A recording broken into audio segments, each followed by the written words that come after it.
you have to understand, it's one man, Zachariah Stitchin, that 1979, he came out with his book, and he's the one who put out all this information. But it's all him. And the more you dig into it, the more you figure out exactly what happened. But it's real easy to see, who this guy is. I know you guys already know about masonry and everything like that, and who he's affiliated with in the story, but people don't know how deep this is. Now, this is a thing that has almost gotten out of hand, and it's like no mediator there to step up and be like, hey, y'all need to stop dealing with this shit because this is the truth. This is what's happening, because a lot of people are so fixated on the story and it sounds so believable, but they don't understand how they're coupling Stitchin's story with the truth, and they don't go together. You're coupling what Stitchin put out with the information they found on the Sumerians, and it's just not the same. It's two totally different stories. His story is completely fabricated. So you got to understand, it's Stitchin. It's his story that a lot of you guys are believing that is at the forefront of this Anunnaki stuff. So here it says, just real quick, easy. When you go to his Wikipedia, it says Zachariah Stitchin was an author of a number of books proposing an explanation for human origins involving ancient astronauts. Stitchin attributed the creation of the ancient Sumerian culture to the Anunnaki, which he stated was a race of extraterrestrials from a planet beyond Neptune called Nibiru. Okay? It says here, Stitchin's ideas have been resoundingly rejected by scientists, academics, historians, including Sumerianologists, Orientalists, and Assyrianologists, and anthropologists, who dismiss his work as pseudoscience and pseudo-history. His work has been criticized for flawed methodology, ignoring archaeological and historical evidence, and mistranslations of ancient texts, as well as for incorrect astronomical and scientific claims. American biblical scholar Michael S. Heiser states he has found many inaccuracies in Stitchin's translations and challenges interested parties to use this book to check their validity. Professor Ronald H. Fritz, author of the book Invented Knowledge, False History, Fake Science, and Pseudo-Religions, mentions the example of Stitchin's claim that the Sumerian sign, whatever this is, means pure ones of the blazing rockets, adding that Stitchin's assignment of meanings to ancient words is tendentious, which basically means you're trying to make it controversial, and frequently strained.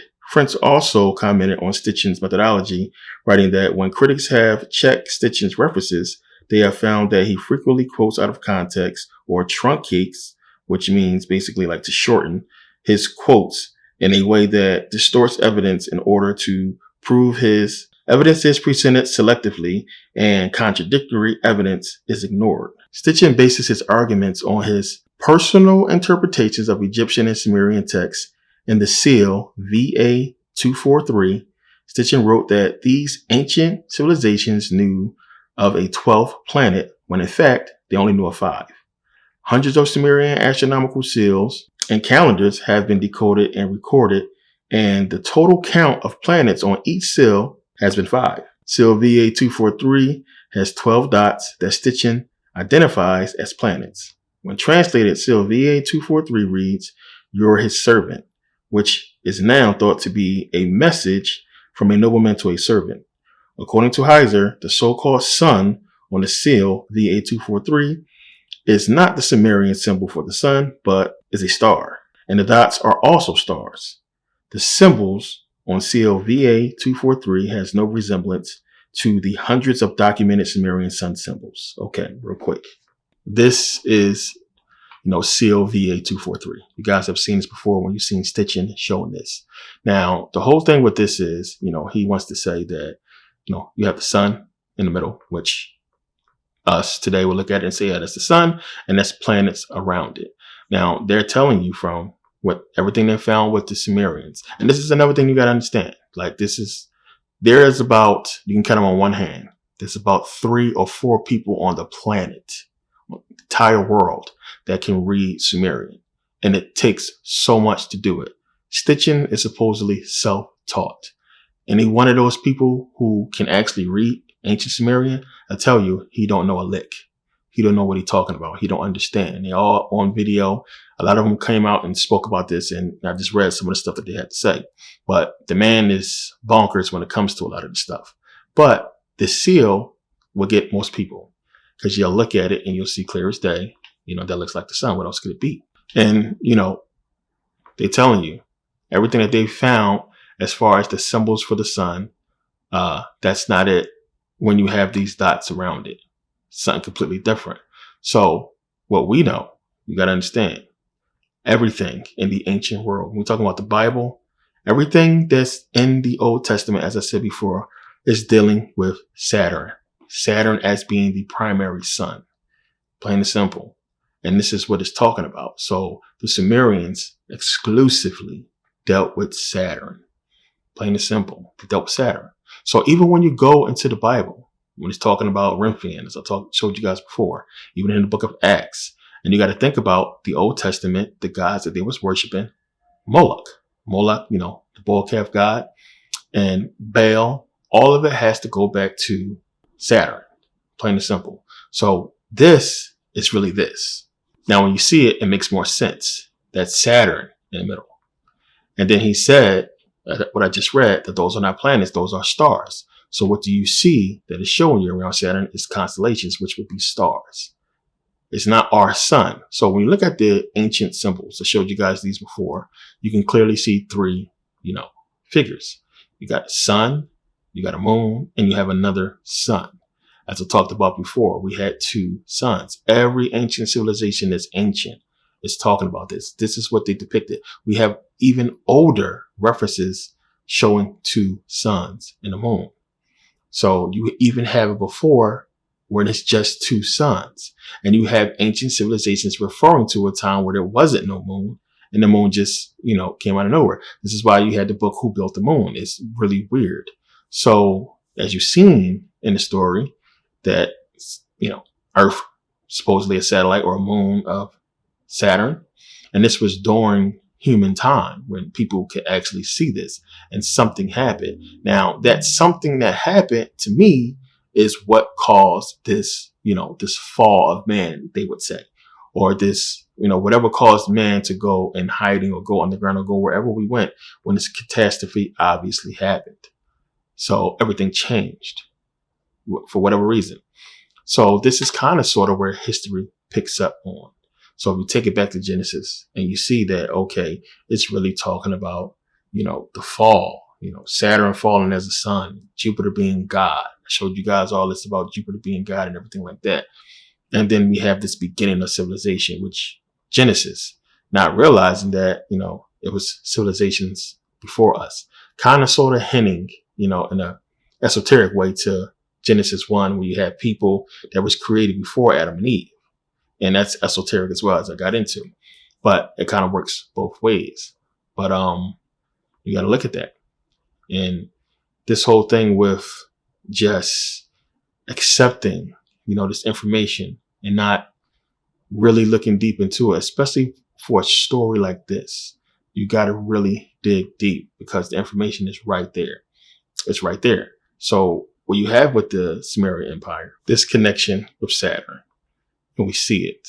And same thing as we go up. So we got to realize that a lot of these beings they're talking about is representing Saturn, has to deal with this stuff.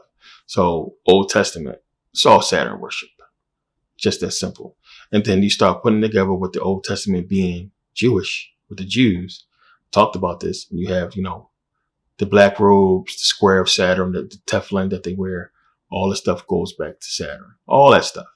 So, if Saturn is Satan, and then we have the evil God of the Old Testament, then everybody swears this, Satan was God. He was evil Old Testament. Something was wrong with God back then.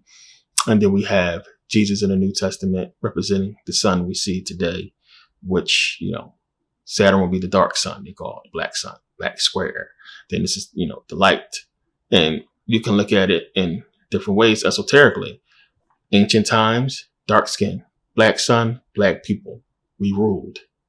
Then now we have the fall of us, the fall of that sun. And then now you have, this brighter white sun, the white man, they're ruling. And it's like, all of that is to get back to the darkness. And then now we have supposedly this coming of the sun, the rebirth of Saturn, and or the return of the one, which would be us when you really understand. But this is what they want to hide from us. So the truth, when we start really getting into the Sumeria Empire, ancient Sumeria, this is what we're going to find. You're going to find black-faced people, black people. And then one of the main things that they got into that we see the most talking about with the Sumerians is them talking about beings coming down. Now, Stitchin, if you follow, this whole Anunnaki thing, he's saying that, that the Bible comes from Sumeria. It's one of the things he's saying that the Nephilim, the Nephilim is basically the Anunnaki. He's trying to make the Anunnaki the Nephilim in the Old Testament. And that, the Bible basically comes from Sumeria, which, this is one of the things. Whenever people say stuff like that, like, I only agree with the Old Testament, New Testament is bad. Or, oh no, Jesus was black, they changed it. They didn't want to put it in there. They took out all the black stuff out the Bible. Or they say anything derogatory about the Bible. This wasn't in there. They changed this and that. But then they still believe in the book, which don't make sense. So you believe that they went in there to change something in the Bible to deceive you. Why would you believe the rest of the book? That tarnishes the whole book. Oh, they took out something that they didn't want there to deceive you, but they gave you the truth because they want you to have the truth. If they wanted you to have the truth, they would have left it in there in the first place, where they wouldn't change anything at all. So why would you believe anything in the book? So when people say, hey, this is where the stuff really comes from, why would you still believe it? So you have a lot of black people that's like, okay, well, we believe that they took stuff from Egypt, but the rest of it was good. Or we believe that the book was used for good, but just by bad people. But then they believe all the hocus pocus stuff that's in the book. And they believe that God got them a car, God saved their life, God got them off drugs and everything like that. But God didn't do anything to punish the people that used the book for evil during slavery. Nothing got done to them. So they got rich. They bloodlines got stinking rich off of us. So you pick your poison, but it's one of those things. But Stitchin, it's clear as day, he's trying to piggyback on the Bible. And he's trying to fit this whole thing into history. You got to understand that it's him. Now, he sold millions of books, and that's why he's stuck, because he was able to tell a story, and that's what they're good at.